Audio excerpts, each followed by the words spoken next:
4 tahun menyandang status tersangka. Iya. Tersangka. Kurang lebih ya.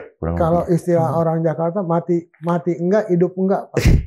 Ya kalau saya mati dalam membela hak saya, ya saya syahid. Allah tunjukin yang terbaik untuk keluarga saya. Semoga urusan ini cepat selesai. Bagaimana seorang penyewa itu bisa Memperoleh sertifikat. menerbitkan sertifikat di bidang yang disewanya? Jadi Theodorus Bunanta almarhum ini tadi yang menerima penjualan dari PTPN, BUMN ya, menghibahkan lagi ke anaknya bernama Andreas Bunanta. Kemudian barulah Andreas Bunanta ini menjual dengan pihak perusahaan PT Multi Aneka Sarana. Bagaimana mungkin aset negara dipindahkan ke perorangan? Kalau menjual aset negara tentunya ada prosedur-prosedur. Ya mengujinya kemana, Pak? Ya, kita akan uji dengan dugaan korupsinya dulu. Laporannya ke? Kalau nggak KPK, Kejaksaan Agung. Kolaborasi oligarki dan oknum penyelenggara negara selalu menjadi kisah pilu bagi korban praktik mafia tanah.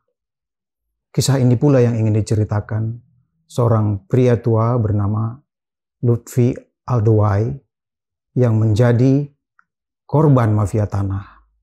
Tanahnya dirampas, ditersangkakan, dan kemudian sampai saat ini masih berjuang untuk mencari keadilan. Bersama Surat Pembaca, kali ini kami mengundang Pak Lutfi Aldowai, korban mafia tanah, bersama kuasa hukumnya, Bapak Aldrino. Selamat petang, Pak. Oke, Pak. Pak Lutfi, bisa diceritakan sebenarnya bagaimana riwayatnya itu tanah yang menjadi sengketa antara Bapak dengan negara dan juga oligarki? Tanah itu tanah kakek saya, jatuh ke bapak saya. Dan saya pernah dibawa sama bapak saya di sana. Tanah itu disewakan oleh PTP. Pada tahun 88, kita mengajukan minta surat pendaftaran tanah. Tanah itu di mana, Pak? Cadongan nomor 40. Oke. Itu masih atas nama orang tua saya, kakek saya. Ternyata tahun 89, tanah itu sudah berubah menjadi, sudah keluar sertifikat atas nama Perkebunan 11. Terus dipindah tangankan lagi kepada Theodorus Bunanta. Sebentar, Pak.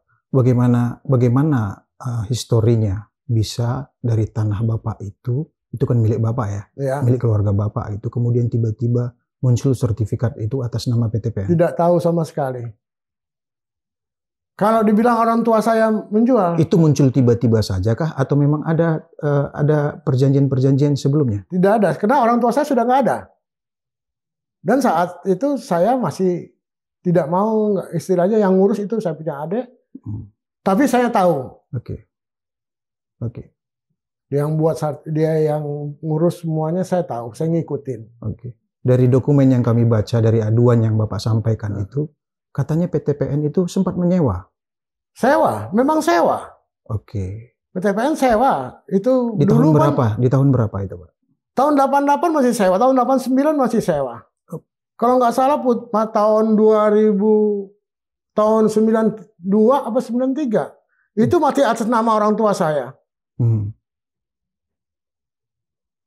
Kok bisa udah ada sertifikat? Kalau mestinya pun kalau udah ada sertifikat, nama di perumahan itu bukan nama orang tua saya lagi. Artinya sertifikat itu muncul ketika masih dalam proses sewa menyewa. Iya. Oh gitu. Dari mana lagi kalau bukan proses sewa menyewa? Enggak, maksud saya, Bapak bilang tadi kan ada sewa menyewa. Sewa menyewa. Antara PTPN dengan keluarga Bapak pada saat itu. Nah, sertifikat itu muncul setelah sewa menyewa ini selesai atau dalam proses sewa menyewa? Dalam proses sewa menyewa. Terus kita urus,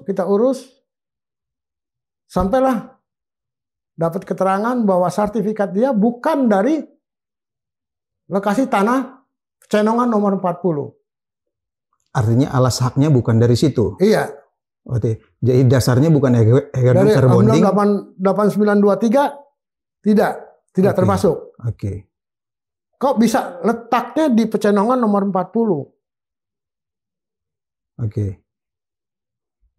Nah, letak antara hegemon verbonding yang Bapak miliki, alas hak yang Bapak miliki dengan sertifikat BPN sertifikat yang diterbitkan oleh BPN itu sama nggak? Beda. Di situ alamatnya sama. Alamatnya sama. Tapi di keterangannya Jalan Nusantara. Jalan Nusantara depan ini. Sekarang jadi Jalan Juanda. Oh, berarti tanah Bapak itu, hegemon verbonding tanah Bapak itu sebenarnya ada di Pecenongan, kemudian muncul sertifikat yang di alamat yang sama, tapi lokasinya berbeda. Dasarnya Juanda. Oke. Kalau dimasukin di situ verbonding 8923, kemungkinan saya tidak bisa bergerak.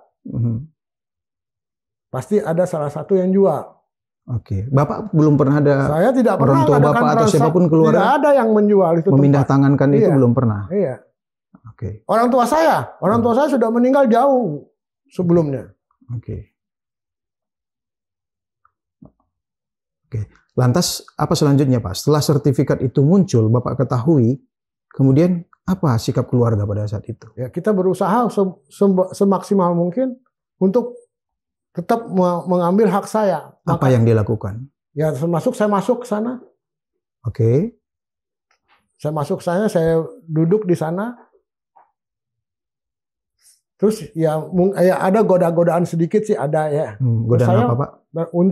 Untung saya bertemu dengan pengacara saya yang lebih paham, Pak, mengenai pengurusannya itu, dengan hukumnya semuanya Pak Aldino yang ngurus. Sampai saya dilaporkan bahwa saya memasuki pekarangan orang tanpa izin. Dipidanakan saya, Pak. Ditersangkakan? Ditersangkakan. Dipidanakan sampai proses pengadilan? Proses pengadilan. Oke. Padahal itu tanah Bapak? Itu tanah saya. Putusannya seperti apa, Pak? Putusannya jatuhnya apa ya? Jadi ini bukannya pidana tapi perdata. Oke. Oke, Pak Lutfi. Saya mungkin lebih detail coba mengorek dari Pak Aldrino. Bagaimana sebenarnya, Pak? Ini kan agak membingungkan bagi kita ya.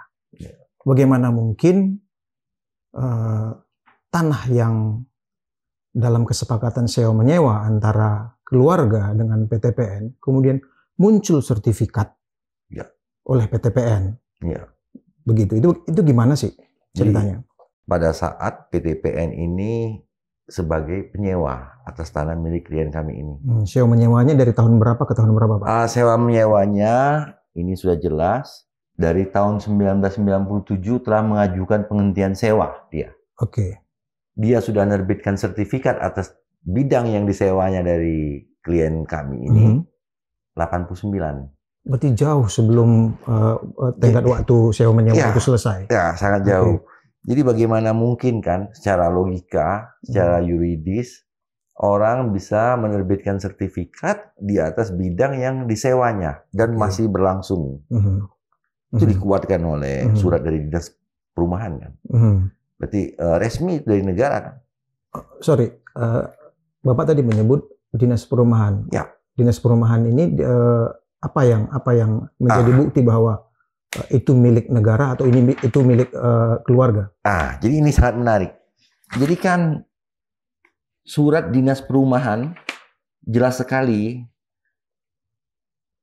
surat Dinas Perumahan Pemerintah Daerah Ibu Kota Jakarta nomor 1711.1.711.3 tanggal 3 November 1993. 93. Surat itu bunyinya jelas sekali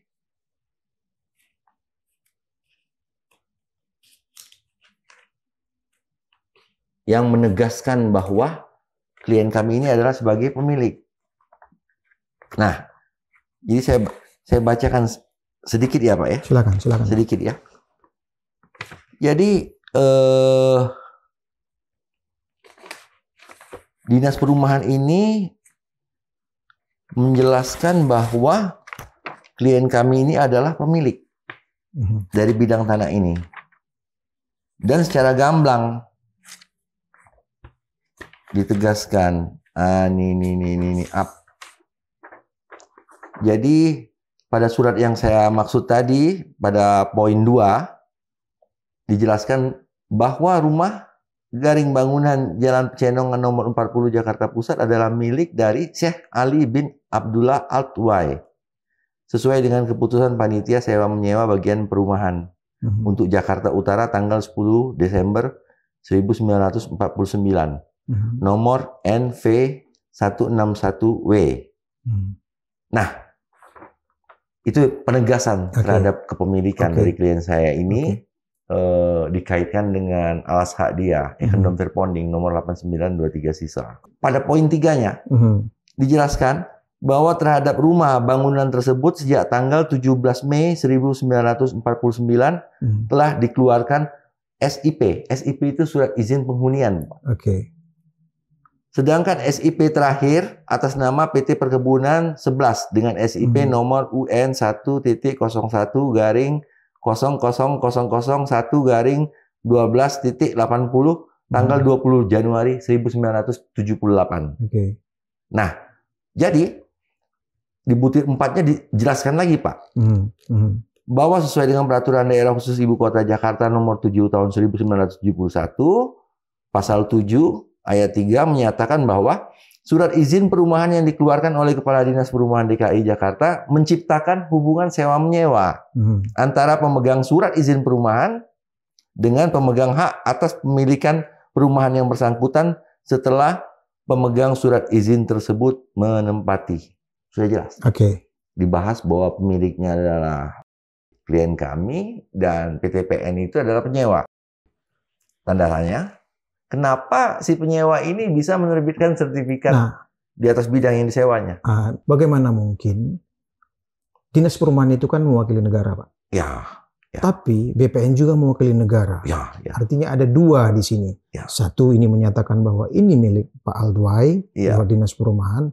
Namun di sisi lain muncul sertifikat yang diduga itu diterbitkan oleh BPN atas permohonan yang dilakukan oleh PTPN. Seperti itu. Ini berarti ada dua. Berarti ada sesuatu yang salah di sini. Bagaimana Bapak memperjuangkan itu? Ini milik keluarga Al-Tuwai. Ini bukan milik negara. Ini kan ada quote and quote itu semacam perampasan yang dilakukan oleh negara melalui PTPN terhadap rakyatnya. Itu yang kesan saya dapat. Gimana, Pak? Jadi selaras dengan yang Bapak sampaikan tadi, data yuridisnya yang kami alami memang begitu, Pak. Jadi mereka berpendapat bahwa semenjak Undang-Undang 560 tentang agraria, UUPA itu keluar, semua hak barat katanya menjadi tanah yang langsung dikuasai oleh negara. Betul. Tapi jangan lupa, mereka-mereka ini diberikan hak prioritas oleh hukum, undang-undang dalam hal ini kan. Prioritas berarti prioritas mendapatkan proses sertifikasi atas tanah-tanahnya itu tadi. Nah, bagaimana dia bisa menggunakan hak prioritasnya kalau bidang tanah yang dia sewakan itu ternyata sudah terbit sertifikat atas nama sang penyewa, PTPN dalam hal ini. Nah, ini yang jadi masalah. Sampai sekarang, biang masalahnya. Biang permasalahan itu masih sampai sekarang pertarungannya antara keluarga dengan PTPN atau memang berkembang lagi? Berkembang. Nah, ini agak menarik. Berkembangnya gimana? Setelah mereka menggugat pada waktu itu, saya nggak tahu ceritanya bagaimana. 2016 saya baru menghandle perkara mereka ini. Semuanya sudah kacau. Sudah kacau maksud saya, tenggang waktu mengajukan PK sudah habis. Jadi mereka rupanya sudah ada gugat. Pihak para ahli waris ini mengajukan gugatan kepada PTPN pada waktu itu. Lucunya di dalam gugatannya, alas hak dia, Verponding 8923 sisa itu, justru tidak dimasukkan sebagai alat bukti. Bagaimana dia mau menang? Disitulah dugaan-dugaan mafia tanah itu salah satu rangkaiannya. Saya tidak menuding pihak manapun, akan tetapi saya bisa memastikan sebagai seorang praktisi, ini aneh sekali kan. Bagaimana seseorang bisa dimenangkan kalau dia nggak memperlihatkan alas hak dia kan. Hasilnya hasil dari uji. Ya kalah. Dinyatakan PTPN sebagai pemilik. Nah, tapi putusan itu karena nggak bisa menghukum, karena ada nggak kalimat menghukum, kondemnator. Putusannya apa, Pak? Putusannya hanya menyatakan saja, Pak. Menyatakan tanah di Pecenongan nomor 40 milik PTPN. Hanya menyatakan deklarator. Tapi nggak ada kalimat yang menghukum agar pihak klien kami ini mengosongkan tanah segala macam, nggak. Non-executable. Kemudian dalam proses itu dialihkanlah bidang tanah ini. Dialihkan ke dari PTPN sebagai yang menerbitkan sertifikat awal ke pihak perorangan. Bagaimana mungkin aset negara dipindahkan ke perorangan? Nah, ini yang nanti yang akan kita uji nanti. Jadi kan sekarang kan saya sebagai kuasa hukum dari klien kami ini mempertahankan melalui saluran-saluran hukum yang tersedia bahwa ini milik mereka. Tapi di sisi lain juga tidak menutup kemungkinan kan. Kalau seandainya ini punya negara, mari nanti kita uji. Sebentar. Dengan siapa, Pak? Sekarang pertarungannya itu dengan siapa sebenarnya? Bapak bilang tadi ini sudah dipindah tangankan. Ya. Nah, dipindah tangankan ke siapa? Gitu. Baik, saya jelaskan. Dipindah tangankan ke orang yang bernama Theodorus Gunanta melalui akte jual beli. Kemudian Theodorus Gunanta itu atas nama personal atau atas nama perusahaan? Perorangan. Kemudian yang bersangkutan ini, almarhum ini Theodorus Gunanta ini mengalihkan lagi melalui hibah kepada anaknya. Andreas Gunanta namanya. Sebentar Pak, saya tanya dulu. Dalam upaya memperjuangkan hak atas tanah dari keluarga Pak Lutfi ini, Bapak bilang tadi dipindah tangankan. Setahu saya memindah tangankan aset negara. Kalau dibilang itu aset negara ya. Nah, itu kan prosesnya tidak semudah itu, pindah-pindah seperti itu aja. Ada proses lelang di situ dan ada prosedur lainnya. Karena itu menyangkut aset negara. Nah, gimana, Pak? Saya sependapat itu tadi yang saya utarakan, bahwa di samping kita membela hak kita untuk membuktikan bahwa ini punya kami dan dasar penerbitannya itu dari awal sudah penuh dengan praktik mafia tanah, maksudnya kan. Saya nggak mempermasalahkan sertifikatnya, Pak. Bukan sertifikatnya yang salah. Dasar terbitnya sertifikat ini kan. Keadaannya. Benar atau tidak kan itu kan harus diuji. Keadaannya maksud Bapak gimana? Keadaannya kan kalau seorang penyewa bisa menerbitkan sebuah sertifikat di atas bidang yang disewanya itu kan sudah pasti keadaannya itu tidak benar kan. Nah, dugaan pemalsuan ini kan harus diuji menurut saya kan, Pak. Dengan sungguh-sungguh kan, yang kita harapkan dari penegak hukum kita ini kan. Bapak uji maksudnya itu gimana? Ujinya? Jadi ada dua. Kalau dasar itu benar, ternyata memang ini milik negara, kita akan uji proses perpindahannya itu ke perorangan ini tadi sampai ke yang pihak terakhir ini. Benar atau tidak? Kalau menjual aset negara tentunya ada prosedur-prosedur. Ya, mengujinya kemana, Pak? Ya, kita akan uji dengan dugaan korupsinya dulu. Laporannya ke? Kalau nggak KPK, Kejaksaan Agung. Yang kita percayakan. Masih mempunyai integritas kan. Dikaitkan dengan sikap pemerintah kita yang dari dulu sangat atensi dengan mafia tanah. Kami harapkan. Karena domainnya memang di situ. Kalau domainnya. Jadi ini menarik, sangat complicated kan. Di sisi dia mempertahankan haknya, kemudian pihak lawan bilang, ini punya negara. Punya negara kita uji semuanya. Supaya dapat namanya keadilan kan, Pak. Itu yang hanya bisa saya buat sebagai kuasa hukum kan. Saya beralih ke Pak Lutfi lagi. Bapak, seandainya dalam in case kasus ini diseret bahwa itu milik negara, sikap keluarga, sikap Bapak seperti apa?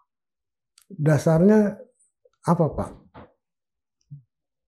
Negara tidak mungkin mengambil hak rakyatnya, Pak. Dikuasai betul.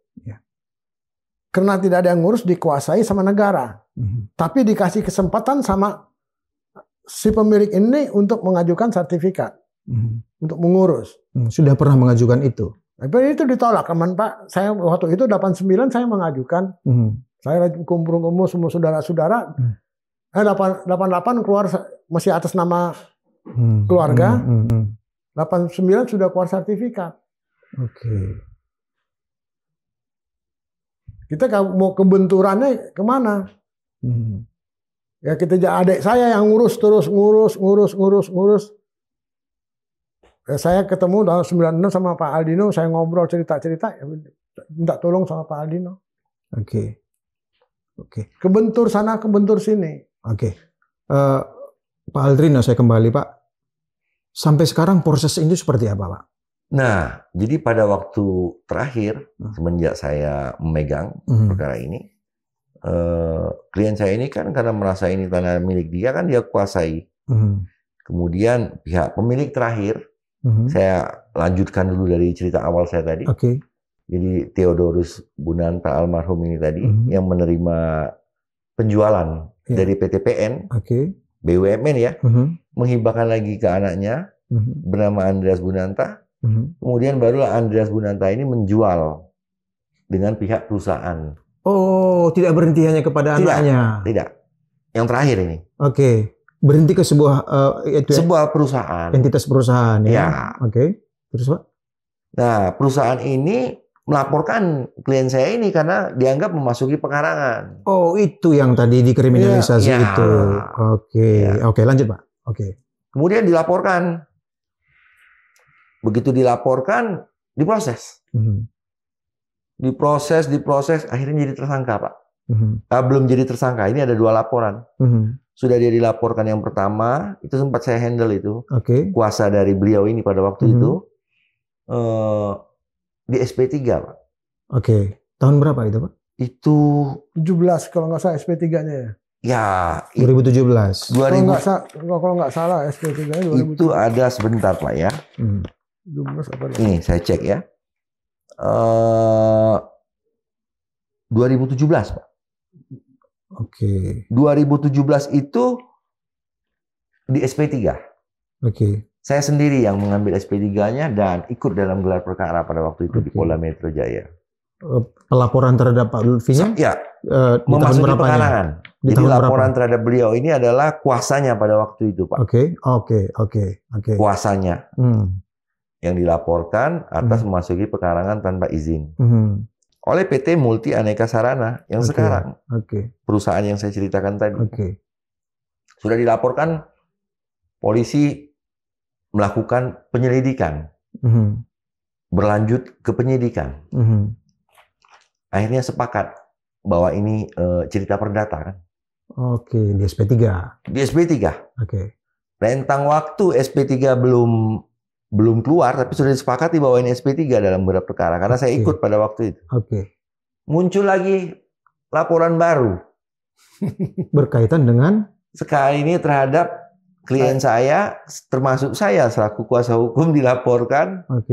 Kemudian ada satu lagi yang dilaporkan, kuasanya yang pada waktu itu juga yang sudah di SP3 itu dilaporkan lagi juga.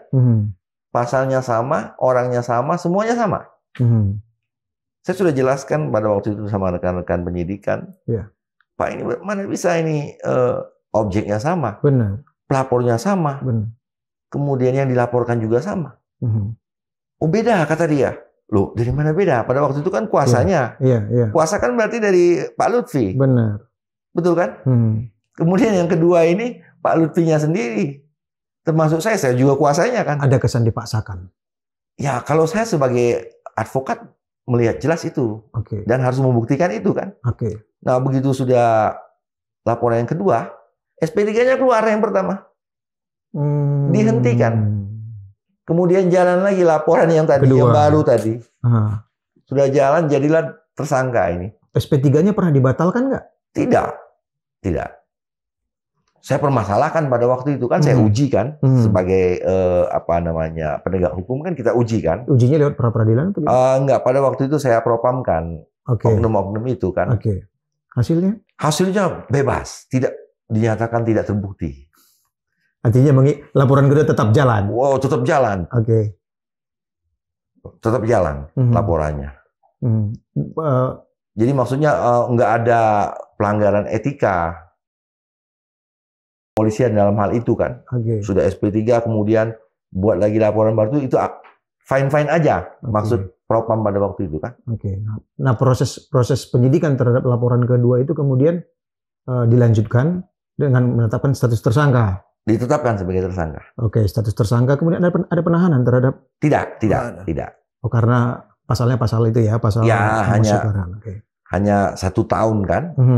Tapi kan tetap juga dizalimi lah namanya. Benar, kan. Ini bukan soal berapa tahun, tapi kan bagaimana ini mungkin terjadi. Mundar mandirnya ini yang setengah mati Pak. Kita Pak ke Polda. Nah, tapi kan ke pengadilan. Betul. Untung ada Pak Aldino. Oke. Saya selalu tekankan kepada beliau ini bahwa kita ini orang yang taat hukum, Pak. Ayo kita ikutin. Sudah gelar di Wasidik segala macam, sudah sekian tahun dia jadi tersangka tanpa status yang jelas, kepastian hukum yang jelas. Akhirnya dilimpahkanlah ke pengadilan. Setelah berapa tahun? 2007. Hampir 4 tahun. Hampir 4 tahun. Wah. 4 tahun menyandang status tersangka. Tersangka. Kurang lebih ya. Kalau istilah orang Jakarta mati enggak, hidup enggak. Nah, kemudian kan sudah dia naik ke pengadilan. Pengadilan kan menguji kan. Majelis hakim. Menguji, diperiksa. Keluarlah satu keputusan. Yang menurut saya ya ideal lah, berarti kan negara kita masih ada lah kan.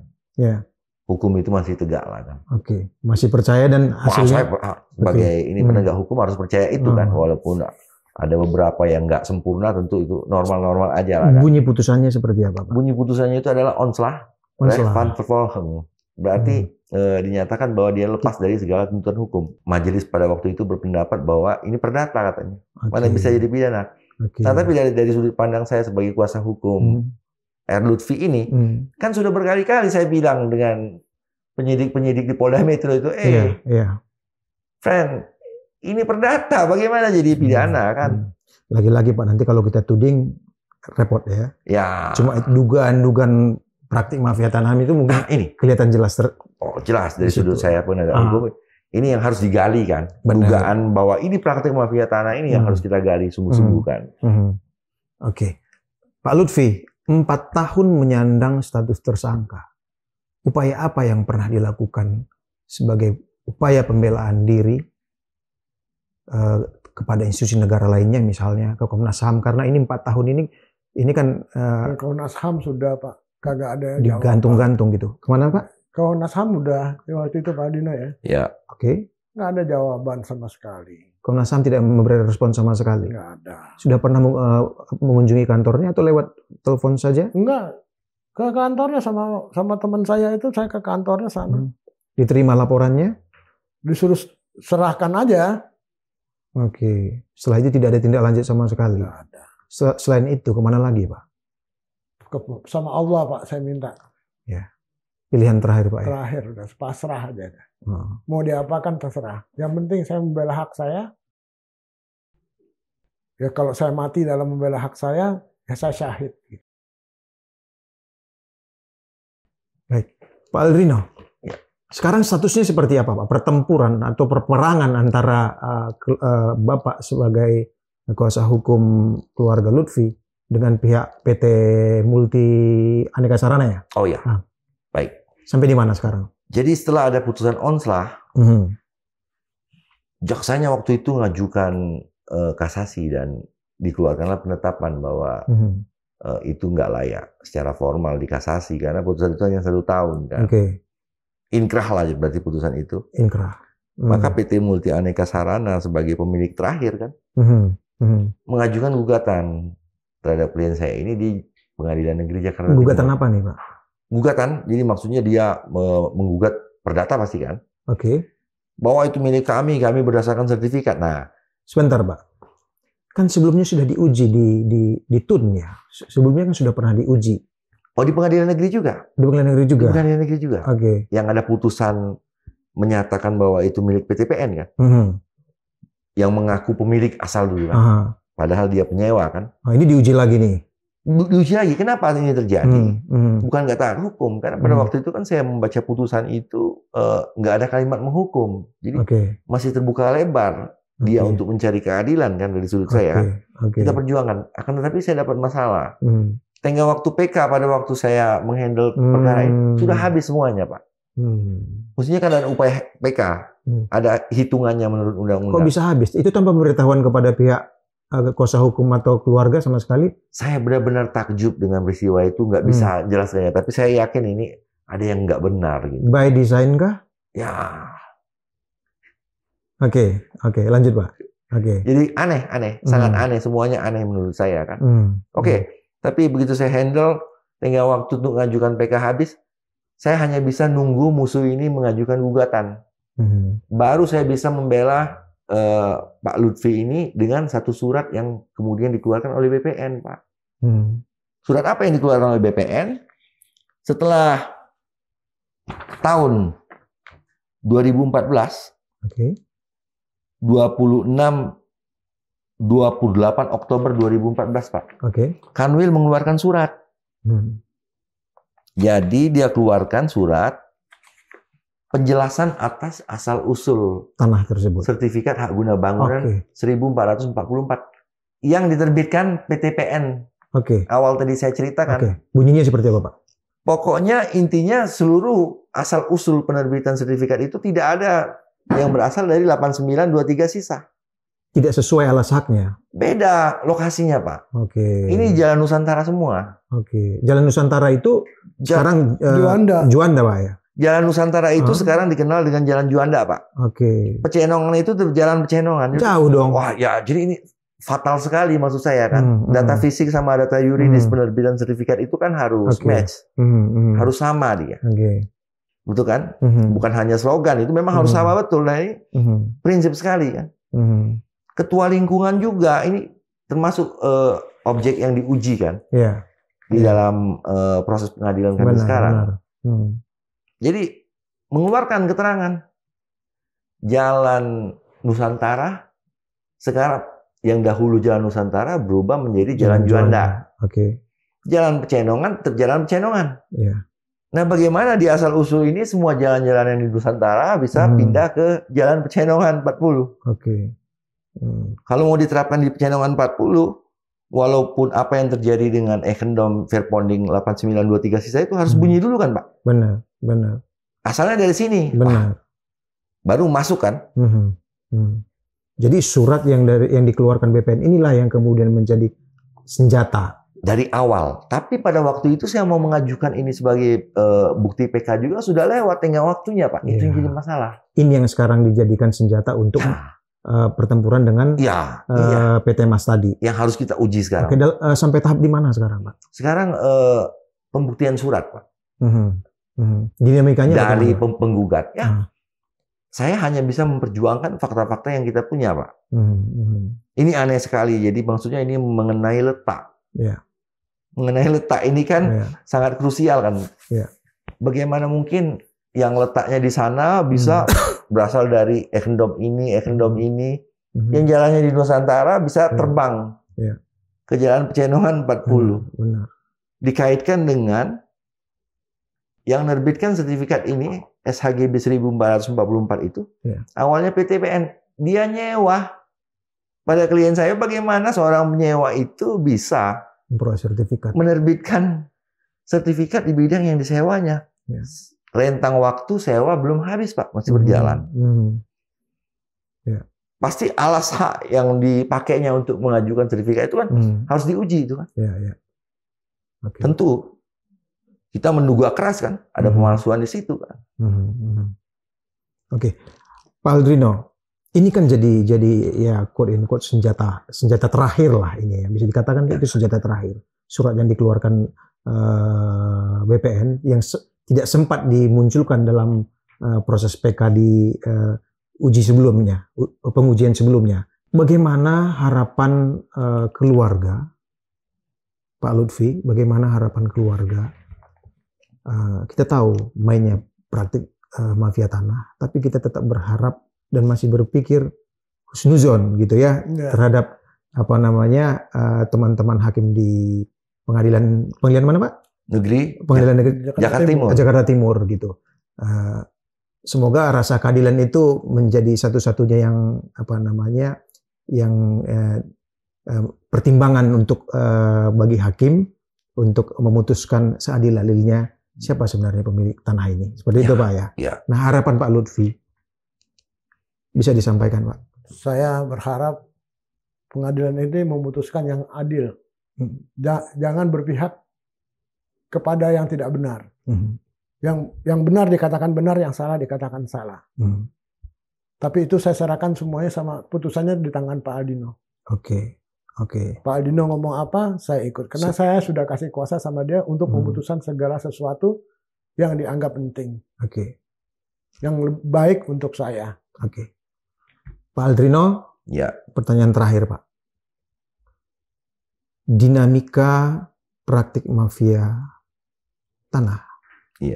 Bapak rasakan nggak dalam proses pertempuran dengan PT Mas di Pengadilan Jakarta Timur beberapa waktu belakangan ini? Sudah Bapak rasakankah? Ada indikator-indikator atau gejala-gejala kah mengarah ke situ juga kah? Saya nggak bisa memastikan itu, tapi saya harus tetap mewaspadai itu. Karena polanya kan sudah nggak benar maksud saya kan. Bagaimana tetap mempertahankan bidang yang lokasinya beda, Pak. Begitu kan, Pak? Harusnya kan kalau berkaitan dengan lokasi ini kan betul-betul harus tegas. Negara dalam hal ini BPN kan. Cepat kalau ini asal usulnya ini ya harusnya idealnya cepat dibatalkan kan. Jelas beda loh Pak. Ini letak ini kan penting. Iya dong. Kalau dia menjadi sertifikat kan nggak simsalabim Pak. Alamat sama tapi letaknya berbeda gitu. Kemudian negara juga sudah keluarkan nih asal usulnya ini loh. Harus komitmen. Betul kan Pak? Harus konsisten. Nah kalau asal usulnya di situ ini ternyata diterapkan di bidang Cenongan 40 yang nggak ada kaitannya, berarti kan nggak benar. Besar juga harapan kami ya Pak Aldrino, Pak Lutfi mendapatkan keadilan yang memang diharapkan dalam proses yang panjang ini. Terima kasih. Gitu.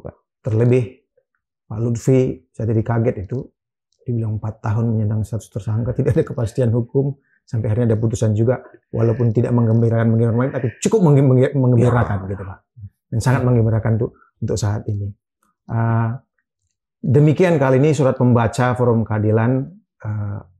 Sekali lagi, channel ini adalah wadah bagi siapapun untuk mencari keadilan dan menjadi media yang bisa mengamplifikasi suara-suara ketidakadilan yang dirasakan masyarakat. Kemudian kita advokasi lewat pemberitaan-pemberitaan supaya itu menjadi buah-buah pikiran yang dipertimbangkan oleh para stakeholder negara. Begitu Pak Lutfi, semoga kasusnya cepat selesai seperti apa yang Bapak harapkan. Terima kasih sudah berkunjung ke Forum Keadilan. Kami doakan segera selesai dan